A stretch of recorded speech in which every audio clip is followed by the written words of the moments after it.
Whether you're white, black, red, yellow, or brown, what matters is, as the professor indicated, your commitment to the values of this society, which is, of course, equality, due process. We have a great Constitution. We just need to live up to the true meaning of that Constitution. And I know Jimmy Baldwin wrote a lot about identity. And one of the things that I love is how he wrote about how whiteness came to be. In order to be white, you had to cease being German or Irish or Jewish, frankly. I mean, oftentimes the Jewish identity is swallowed by the white identity. So you had to become white and give up all that other stuff. So the narrative that the white narrative has to be a narrative that's also an ethnic narrative. When you begin to break that ethnic narrative down, we understand each other better. Understand how Irish people were treated in the North, probably as badly as African American people. The only thing they had on African Americans is that they were not enslaved. But they had signs that said no Irish need apply. They had women who were maids and were raped freely because they were seen as Irish and less than. So those are stories that, because oppression, capitalist oppression, is about exploiting differences. So when you lump all the white folks together, basically you're saying, we're going to be the same. Y'all are the ones now who are different. So deconstructing whiteness, I think, is really important in this racial conversation. Thanks, Dr. Malveaux. Yes, sir. Thank you. When I hear people speak from Black Lives Matter and people from the law enforcement side, it seems to me that both sides are, some of the things they say are absolutely true, some of the things they say are probably wrong, but both sides are totally self-righteous. And when someone is self-righteous, they don't listen. And when there's no listening, there's no communication at all. And how do we overcome that? How do we get some humility and some real communication into the issue? One side has the legal use of deadly violence, though. Right. Yes. Yeah, it's not equal. This is an example. Was I being self-righteous? Wait a minute. What do you mean? You tell me.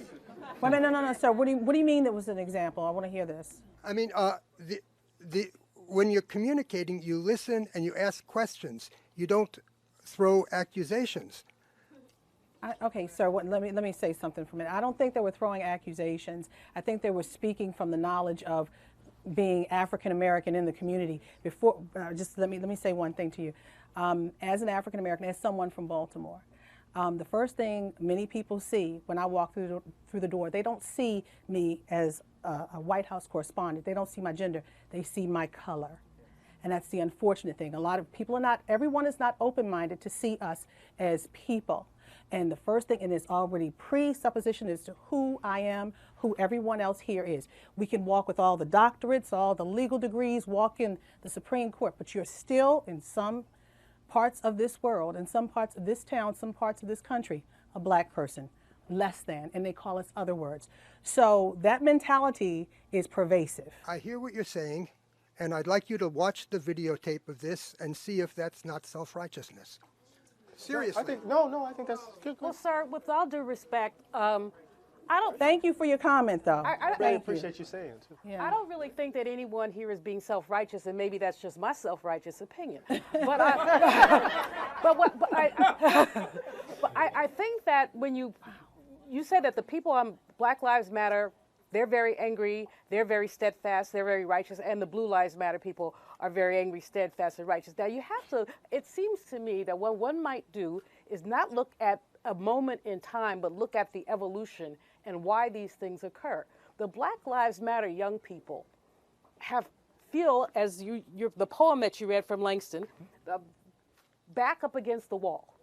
They have seen their comrades shot for nothing. The Philando Castile one with the woman Diamond Reynolds being humiliated and a 4-year-old baby and a baby in the car. I mean, I don't know how you can justify that. We've had so many cases. Sir, I appreciate on your side, sir, or not on your side, but on the police side, I do understand they are the people we call when we're in trouble. We need law enforcement, etc. But we do not need folks who have a license to kill because they have a badge. And too much of that has happened. You have a little old man in Oklahoma, the man can't hardly walk straight. And they have given him a taser and a gun. And he shoots somebody in the back. Let me, I'm sorry, go ahead. No, I'm looking at the killing of Oscar Grant, where again, the officer said, oh, I mistook my taser for a gun. Now, a taser weighs about 3 times what a gun weighs, I'm told. I have not had my hands on either one of them, much to everybody's relief, I'm sure.